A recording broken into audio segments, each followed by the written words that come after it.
Welcome to another episode of Daily Wisdom Words Podcast. I am your co-host, Rini O'Day.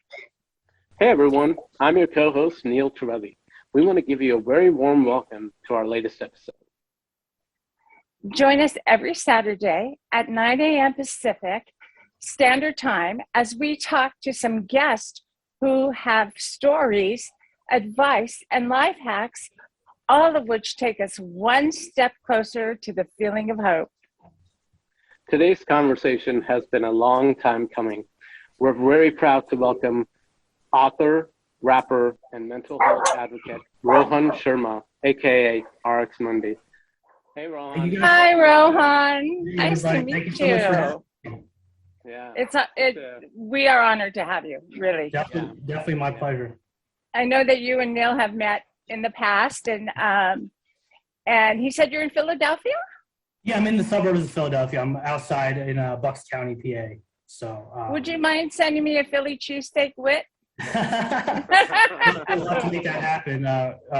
Oh my God, they are the best in the world in Philly. So, welcome. Welcome. And before we get started with the questions, I thought I would briefly explain to the audience. I said this has been a long time coming. So just for those who don't know, to give them a little context, a couple of years ago, you wrote a very inspiring memoir called A Very Thin Line.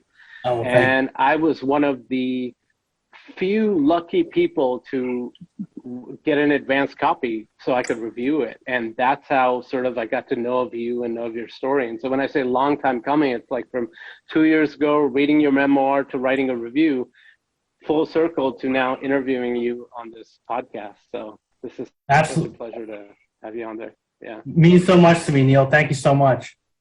Yeah, absolutely. So I guess, can you explain briefly what your memoir was about, kind of summarize, and what happened to you, regarding sort of the misdiagnosis or, from this college psychiatrist? Yeah, absolutely. So the memoir, A Very Thin Line, My Journey with Bipolar, is basically a jail memoir. So it was a memoir of detailing my time spent incarcerated in the Philadelphia prison system. And like you had mentioned, I was in medical school. I was at Drexel University, actually.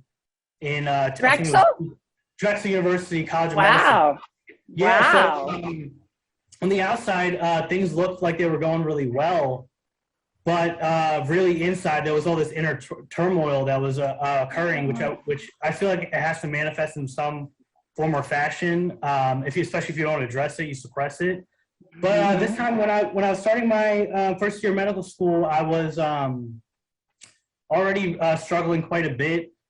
And at this point, I knew something was off, and I knew I had to get help in some form or fashion. So I went to see the school psychiatrist at Drexel, and unfortunately, because I wasn't fully honest with her, she was asking me questions point blank, like, does it feel like, she got the depressive side of the manic depression quite easily, and I just really didn't want to be there. I felt like I was only in med school to make my family happy, really had no ambition to be there.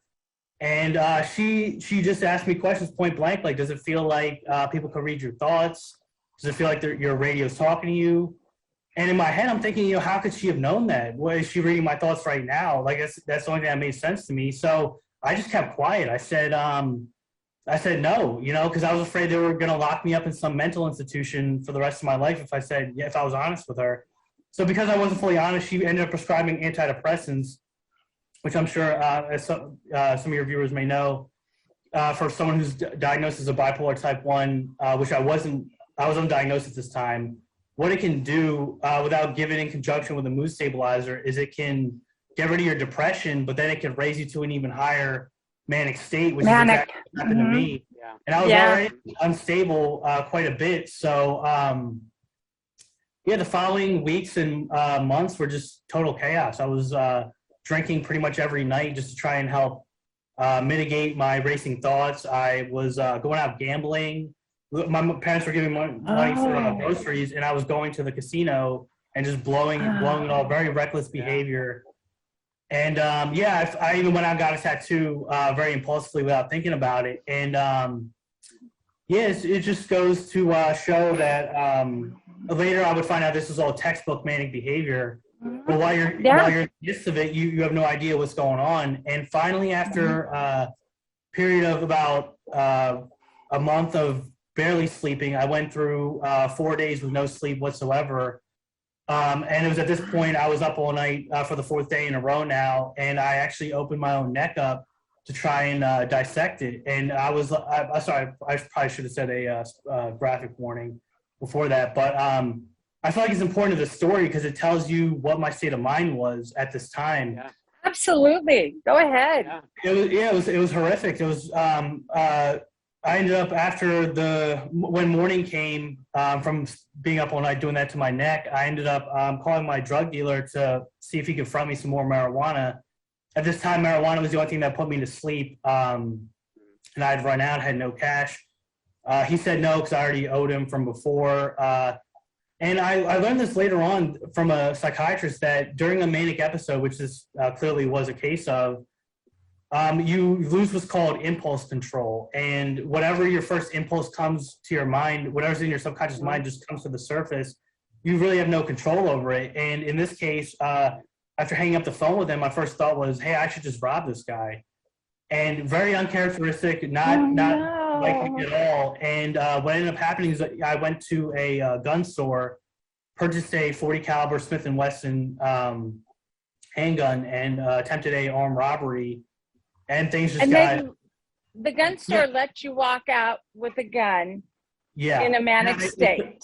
In fact, I even had my coat, it was just a regular fleece, but I had it covering the neck wound that I had. And I'm still shocked that it was so easy to just go in, walk out with a gun. Very scary to think about. And the robbery went bad. His wife walked in on it and immediately called the cops. Cops showed up. 3 shots were fired actually as I was running into the middle of the street. I didn't know who was doing the shooting, but I just knew if I run into the middle of traffic, they would have to, I'd have a better chance of not getting shot. So fortunately for me, a car stopped, drove me to Temple Hospital because at this point the neck wound had reopened and it was bleeding. Went there to get my neck stitched up. The police caught up with me and started asking me all these questions. And of course my story, didn't make sense at all. I was just super manic at this point. And I don't know. I just remember it was either before the cops came or after. I just remember laughing hysterically. And it was just so disturbing to think about now that I was in that state of mind. What could have happened, And fortunately, no one was hurt during the armed robbery. And it was there the police took me to jail where I stayed for a 2-week period because the judge had put what's known as a detainer on my situation, meaning I couldn't get bailed out until certain stipulations had been met. In this case, I had to meet with the jail psychiatrist, and it was just a very dark period of my life. And I'm trying to think now. The after getting bailed out, it was actually the jail psychiatrist who I met started explaining what was going on to me. That hey, we think you have bipolar type 1. We think she said it was a really easy case to diagnose. It happened before in the past. So, and fortunate for me, my parents were very understanding, and not only paid my bail, which was set at $20,000. They had to pay 10% of that in order to get me out, but they also hired a criminal defense lawyer to fight the case right away, and things just got. I don't want to say better right away because it was still a very dark period of my life, the period while I was out on bail, but it was a nightmare. Yeah. Oh, okay. You're back. You ended up spending 2 years? 23 months, yeah. Yeah, so... Seems like a lot of time.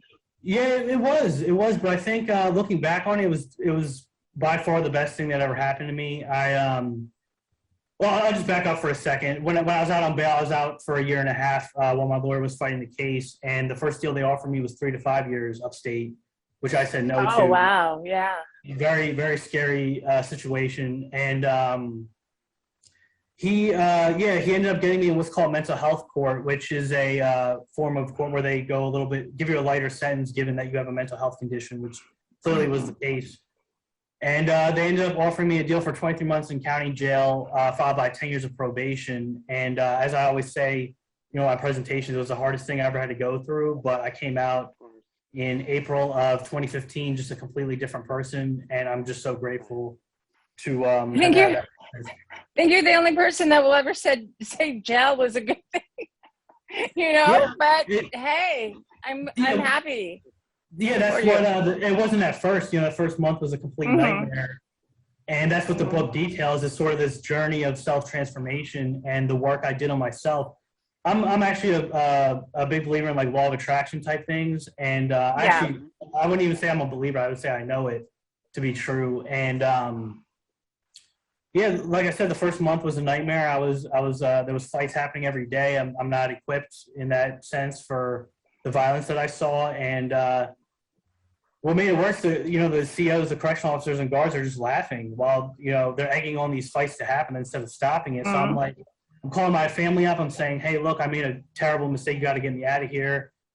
And there was really nothing they could do at that point. So it was really, I credit the positive aspects of my sentence to my mom, actually, because it was at that point she started sending me books on things like the power of positive thinking, where literally everything started to transform and turn around. It was actually really amazing. And I noticed that when I did the inner work on myself, as I made that inner transformation, my outer world started to, as crazy as that might sound, I started making friends. People were looking out for me. I was just, engaged in these incredible books, memoirs, actually, like Nelson Mandela's Long Walk to Freedom, Viktor Frankl's Man's Search for Meaning. And I thought to myself, how could I be upset and at what happened to me when these people have just gone through, seems like hell on earth. And that really helped to make my sentence a lot easier. So.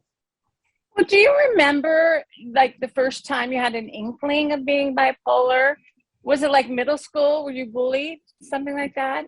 I'm really glad you brought that up. Yeah, actually, the start of my story, the symptoms actually began around middle school. I was bullied, actually. And I don't know. I would get these, like, as I often describe them, these overwhelming waves of sadness that I just couldn't control. My eyes would literally water for no reason. And I didn't even think a chemical imbalance was a real thing. I didn't know what it was.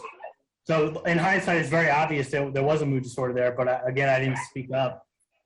And then, so it carried over into high school, college. My behavior got very reckless. I ended up getting arrested when I was 16 just for minor vandalism. But there was definitely hints, like you said, of the bipolar starting to emerge. And it only got worse. Yeah. What happened in middle school? Yeah, middle school, it was just kids would tease me, call me crybaby. They would say, these things I couldn't really control. My mood, I really couldn't control it. And it was also a lot of things going on at home, too, if I'm being honest. It was my mom was going through her bouts of manic depression as well, which I didn't know at the time that she was bipolar. I thought she was just sad, and I had no idea. And as a kid, you think everything's your fault. So there's actually one big like landmark memory I have when I was in high school, and it was my family came. I came downstairs, and they basically asked me what I wanted to be when I grew up, and I didn't really have an answer for them. But they had told me, well, you could either be a doctor or a lawyer, which in Indian households is a very common thing. And I know they have my best interest at heart, but in my mind, I'm actually believing that this is true. And then not having like a career to look forward to only made my depression worse. To the point where it came out full force in med school. So really, really just a cyclone of emotions, I would describe it as. Yeah, and that you bring up an interesting recurring theme here that you talked about middle school, not knowing what was going on with your mom, not knowing what was going on with yourself, and I think that brings us to awareness, right? Lack of awareness that exists everywhere. I mean, just not enough. And that brings me to a question that you had talked about this in your book about how you're not fond of the term bipolar, right? Because you believe it's not accurate in describing all the symptoms. So this is like a two-part question. A is, how would you personally define bipolar? And B, what would be a more accurate name for it? Yeah, it's a great question, Neil. I since come to terms with the term. I wouldn't say I hate it now, but right. It definitely doesn't, for the reasons you already mentioned. It doesn't encompass the delusions, the psychosis. I feel like if you say someone's just bipolar, it kind of makes you think that they just have these mood swings. The term I would use, I felt like manic depression was a more accurate name, but I guess the psychiatric world has stopped calling it that some years back. Yeah, I think manic depression is more accurate because the mania is really where the delusions and the psychosis come into play. And otherwise, people might get the wrong idea that it's just ups and downs that we all have. So yeah. It's not just a matter of, right, oh, 1 minute he laughs, 1 minute he cries. That's bipolar. And of course not. There's so many layers and so much intricacies, so much more than that, right? Mm-hmm. Yeah. Absolutely. Yeah, and I think to someone who's uneducated would just make that assumption that it is just a characteristic, and they would probably, look at my crime and say, well, why did that happen? It wouldn't make sense to them. But very, very everybody needs to take a psychology course in college. I'm telling you learn so much. You really do. You gain empathy a lot too. 100%. Because people, everybody's different, and people act the way they do for a reason. So but also in your memoir, you talk about happiness as being a choice. Now, okay, in your manic state, would you have said that? These are great questions, Rini. I think that it felt like it came so much more naturally when I was manic. When I said it was a choice, I mostly meant like whatever circumstances you're facing, you can choose to be happy despite that. I agree. I agree. Absolutely. Yeah. But do you know who Mel Robbins is? I do. Yeah. I follow her. Yeah. She's the gal that says, get up every morning and high five yourself. Tell yourself. I love that. Yeah. So I get up every morning and I high five myself. No. I'm kidding. I'm so glad you brought that up. That's really relatable. And it's just, I guess when the bouts of mania do occur, it seems like it, now that I think about it, it does seem like less of a choice, more of a chemical thing going on. Well, yeah. Depression and anxiety are diseases. They are. Yeah. It's because your brain is not producing enough of one chemical or another. Right. So it's like alcoholism is a disease. You don't choose to be an alcoholic. You have genetically dispositioned to become one. Right. And so it takes time to fix these things. It's hard. I wouldn't say I wouldn't say to someone who's going through depression, like, you can just choose to be happy, because you're absolutely right. There are components to that. And for me, it took I would say years. Like when I was out on bail, I was very depressed, drinking again, and gained a lot of weight as well. And Yeah, I mean, Philly cheesesteaks. Yeah, it was a Philly cheesesteak. Yeah. It was just, not wanting to deal with my emotions and just eating away my feelings. And there's also side effects from the medication, mood stabilizers. Oh yeah, there are serious side effects. Yeah, on some of those medications, and some of them will cause you to think suicidal thoughts.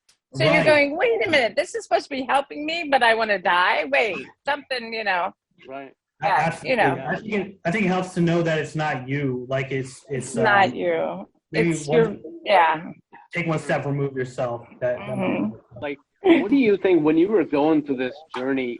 I'm sure there were lots of misconceptions, but what do you think was one of the most the biggest misconception as far as you're dealing with bipolar, especially the outsiders looking in? Yeah, these are really great. They're really making me think. I'm just thinking back to, yeah, the other students in med school. I can't even imagine what they thought, because I was just going out drinking, you know, to excess pretty much every night, and maybe people on the outside looking in might have just thought I was irresponsible and making bad choices. But it was only when I had like a real sit down with a psychiatrist where they explained, no, this is like textbook manic behavior. You're not the only one. That sort of like, it didn't like, I wouldn't say like clearly I made those choices, but I feel like it did absolve some of the guilt.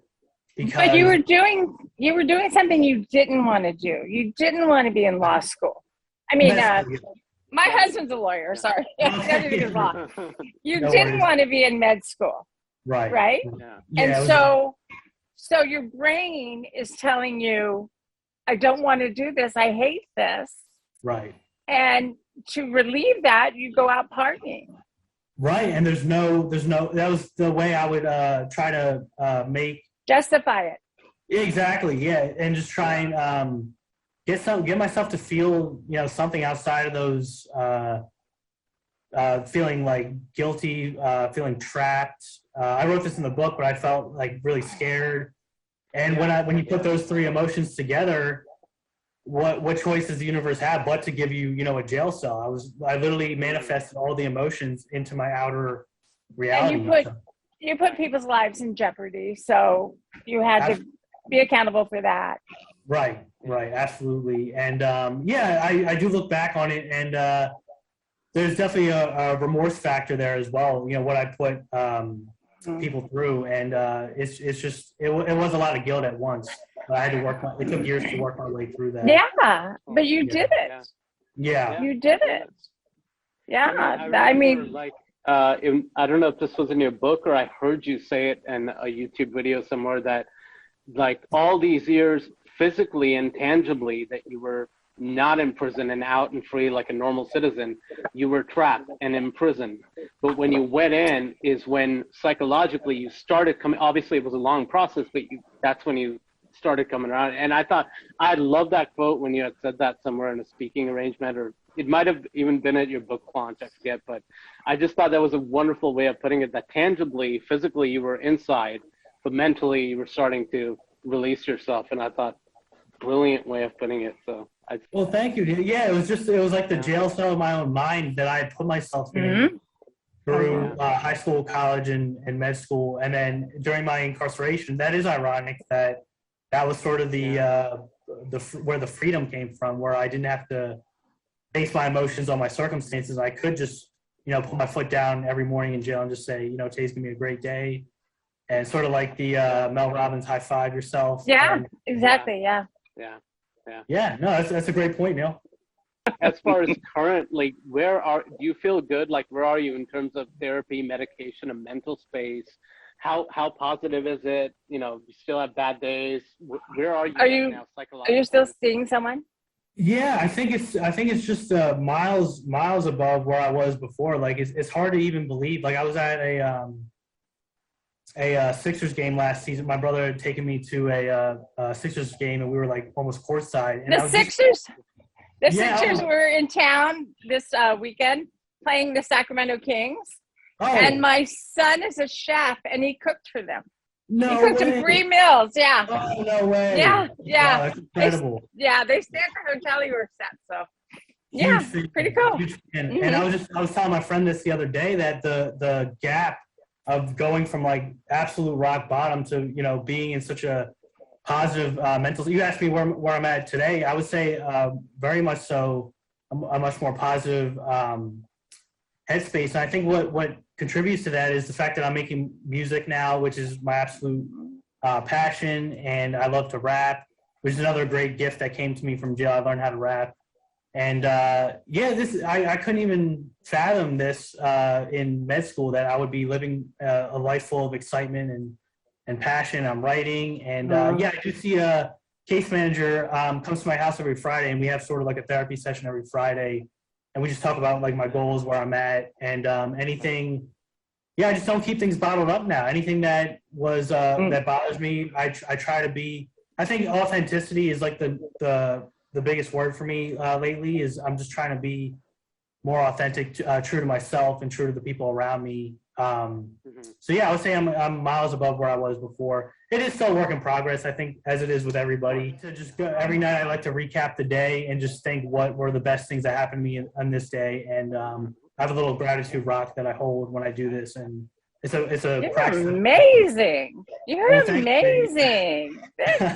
I mean, come on. You went from the bottom of the barrel, right? You know, you're at the top, waving everybody on. You know, really. I mean, that's so cool. Yeah, I definitely feel that way. But and having parents help, having your parents behind you. If I could just mention a brief story, actually, I'm so glad you brought that up as well, because while I was incarcerated, I think it was like 4 to 6 months into my sentence. I wrote this in my book actually as well. There was another Indian kid there. He was 19 on another block, and one day the jail goes into lockdown, as it often did when somebody got stabbed or there was a fight broke out. And so I go back to my cell thinking that's what it was, and the next day an officer comes up to me and says, "Hey, that Indian kid hung himself." And I was just I was just devastated, because I later learned that his parents were keeping him there sort of like to teach him a lesson. He was on the other mental health block, K block. Yeah. And in his schizophrenic state, I think, from what I gather from the story, was that he stole from like a convenience store, and his bail was like $50. It was like $500. They would have had to pay $50 to get him out. It really broke my heart, because I knew the fear that he felt. I felt that as well when I was first incarcerated. The only difference between us was I had understanding parents who paid my bail, and it just even talking, it gets emotional. Yeah. Do you know what his parents' consequence is? They have to know that their kid hung themselves because of them, and they have to live with that the rest of their lives. I can't even fathom what that guilt must feel like, but you're exactly right. That's just a terrible situation. Yeah, just awful. So you had mentioned, have you ever cut yourself besides the the neck? Yeah, during the manic episode, I actually made cuts all over my body. Yeah, the neck was the most prominent. Yeah, because manics usually cut. Yeah, that's why I was curious. And I had never done that up to that point, but a psychiatrist later explained during a manic state, you have all this energy and you need to release it somehow. So cutting actually helps you to. And you want to feel. You want to feel. Right, it's like you're empty inside, and you want to make sure that you can feel. So you cut yourself. It's like a numbness, right? And you're just you're just trying to get that any type of feeling whatsoever. But and then there was the case. I'm sorry to interrupt. I just had to say, when I first read that in your book, and I remember almost having tears in my eyes, because I'd gone through something similar in a self-harm phase when my depression had hit its peak. So when I was reading your book, and that was so relatable, unfortunately, and it was like, I got it like right away. It was like, oh yeah. And that's why we need books like yours out there. Yes. Oh man, I'm so glad you said that, Neil, because putting that into a book was kind of, no, I wouldn't say risky, but it was kind of like you're opening yourself up. But to hear that it helps people, and it's relatable, like you said, unfortunately, but it is relatable. That means a lot to me. So I bet you help people you don't even know. I bet you have. I'm sure. I like to think we all do in some ways. That means so much to me, though, Reenie. Thank you so much. Yeah. So tell us a little bit about your music. How and when and why, and is it your real job? So it's a real job if it's paying the bills. No, it is. It is. I tell my kids. Funny with both, but I know. I meant that it is an actual profession, and you're doing really well in it. So I tell my kids every single day, find your passion, and you'll never work a day in your life. Oh, that's amazing. Yeah, that's amazing advice. I feel like the how is actually an interesting story. I was in jail. I was I think 6 months in, And I actually had a cellmate who was like, everybody in jail raps, and they all express themselves in that way, a lot of them. And my cellmate was actually one of the better rappers on the block. And the day he got released, actually, the morning he got released, all of a sudden we were in the cell together for probably like a month, and then like the day he left, suddenly all these rhymes just started coming to me, and I was like, wow, I gotta write these down. And then I was like, I found I have a real gift for it. Yeah, I started rapping for inmates in jail. They were like, bro, you got to go with this. Like, it was. You never know what's gonna trigger your creativity. Mm-hmm. You're absolutely right. And up to that point, I didn't really delve into poetry too much. But after that, I just became obsessed. I was ordering notepads off commissary, just writing down where the rhymes came to me, honing my craft.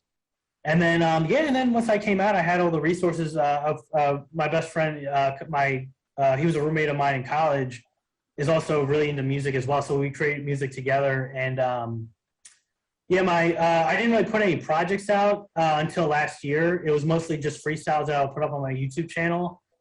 And then I ended up making a short EP. It was only 4 songs, but it was called The Mandela Effect, and that came out during when the quarantine hit last year.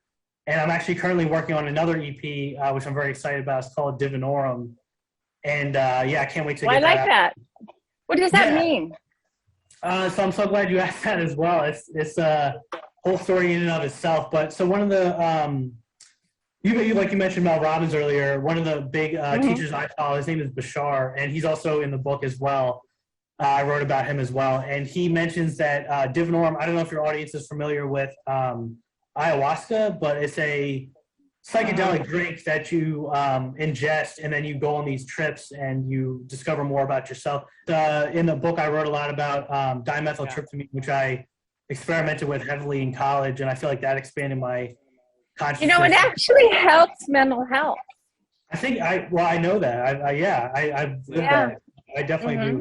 The dimethyltryptamine DMT is just something that really got me through a tough period my senior year of college. And back to the question. Divinorum is a drink from 700 years in the future, as Bashar describes it. It's like an ayahuasca type drink. So what I'm trying to do with this EP, initially it was going to be an album, but now I just shortened it to an EP, and it's basically taking the listener on a journey of, it starts with a song called Paranoid, which is all about fear, my fears. Then it goes into a sort of a rage, angry type song. And what I'm trying to do with the listener is sort of purge these emotions. And what I think hopefully it does is that listeners can meet it at anywhere they're at emotionally, because the next song after that is called Divinorum, which is the title track. And then the last song, Demons, which is a sort of like a I've conquered, what I've overcome, and it's more of an upbeat. Sure. So I'm trying to take the listener on a psychedelic journey as they listen to the 4-song EP. And Bashar explains that oftentimes when we cry, we're actually purging the negative. We're letting go of negative beliefs, and these negative beliefs have chemical constituents in our body. So crying can actually be very therapeutic. You're letting go of these things. But to me, 100%. Exactly. And to this EP, it's actually like purging your third eye by listening to it. Is the general That's incredible. That is just that gave me chills. So you also work a lot with. I know you've been affiliated with NAMI. So can you go into details about what some of the stuff you've done with them and what they do exactly for people who don't live in Philly or are not too familiar with them? If you could go into details about that. Yeah. Absolutely.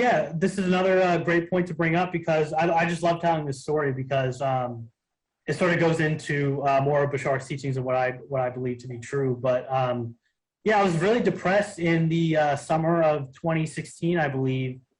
And I just knew one of the things Bashar explains is that we all have sort of like a higher self, a higher mind.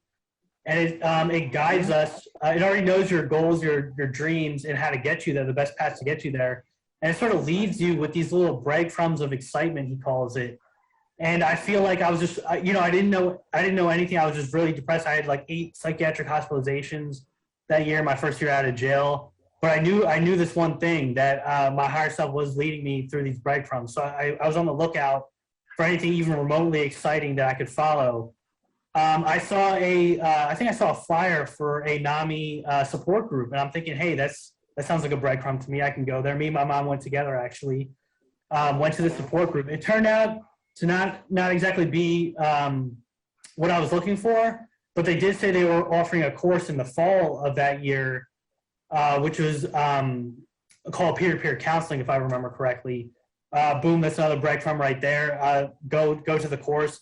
Very first day, they hand out flyers saying they're looking for speakers for something called the Ending the Silence program, which was very exciting to me, where you get to basically go to high schools and middle schools and basically share your story with these high school students. And I think the coolest part about that job was I got to rap at the end of my presentations, and I got to spit a freestyle and then basically gain a little bit of a fan base in the Bucks County and Philadelphia area, who was really instrumental in getting my confidence up, being able to rap in front of a crowd, which I had never done before up to that point, except in jail. So, yeah, that was basically the work. Were you head rapper on the block? Oh, I don't know about that. Were you the Fresh Prince of? Were you the Fresh Prince of Philly?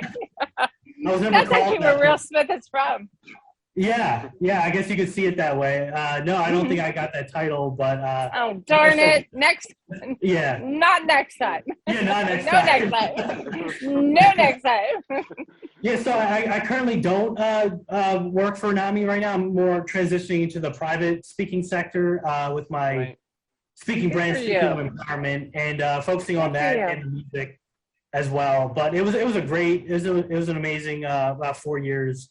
As a stepping stone to get me to where I'm at today. Just an amazing, really helped me to be more of myself and lessen the shame around my story. I noticed it did that when I would tell my story to these audiences and they would clap. You know, it definitely lessened the shame that went along with it. Good for you, yeah. Thanks so much. You know. So I guess this would be a perfect time. We talked about this, that there's a favorite quote that I have from your book that became a sort of a mantra for me ever since I read it. I had even I even ended my review of your book with that quote. So can you go ahead and say that quote? Yeah, absolutely. It was, if you find yourself in a room full of intimidating looks, you can always count on your reflection to smile back. And I hope I didn't butcher it. I think that's what I said. But you guys get the point of that. Yeah, it was just be your own best friend. And that's true. That brings me another question I skipped earlier, but I did want to touch, because you related to that quote. You had touched a little bit on your book about how important alone time is, right? You had said that, of course, as human beings, we want to be with friends, family, loved ones, and obviously that's important as well.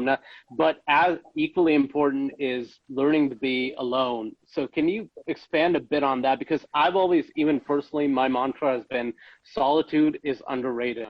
Yeah, no, absolutely. I think that, and this goes back to the work I did with NAMI. I feel like a big message we're always telling people is that you're not alone. And I had a chapter about this in the book, which was that it's okay to be alone, and I think we should supplement the you're not alone by saying, because what you're implying basically is that it's not okay to be alone. At least that's the way I took it. And that can be very scary if one day you do wake up and you're in a jail cell, God forbid, or you are alone. And I think it is important. You really get to know yourself. And in a jail cell, I spent my whole young adult life basically running from who I was. And in jail, you really can't run anywhere, so you got to actually face that. So that just speaks to the point that it really is important. Alone time really is important, and it's even like a meditation practice. I would recommend. Do you know what? That's what my kids' pediatrician said. Oh wow! When your kids spend time with themselves alone, it's a meditation session. Yeah, I would agree with that as well. And it's important that we teach. I think that we teach the kids that meditation. And if you are one day alone, you get lost somewhere as a kid, that can be a traumatic event. But if you teach your kids, no, it's okay to be alone. And then I feel like they can access a whole higher set of survival skills that they might not have otherwise had able to access if they were in fear. So. Yeah, right.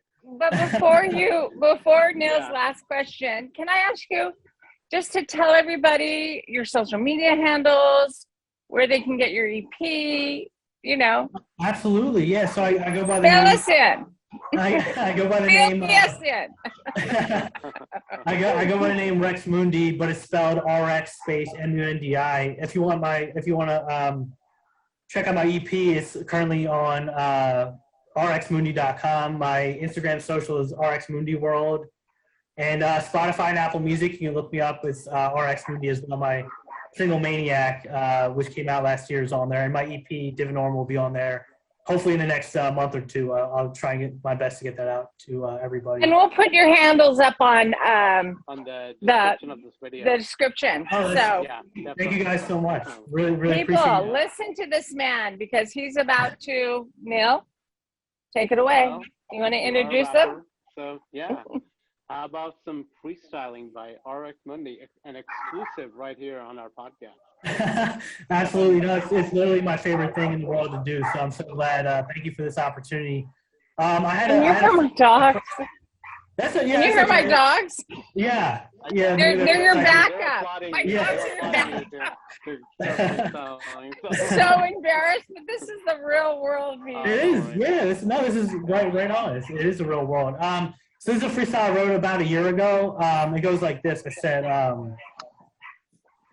they say the good die young. Why do greats always die last? Bury me away from all the snakes in the high grass. Still see them coming when I wear my eye mask. Stop their hearts cold. Call a triple bypass.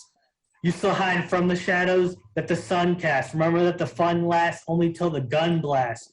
Call me a smart ass with a dark past, but the dog with the biggest bite always bark last.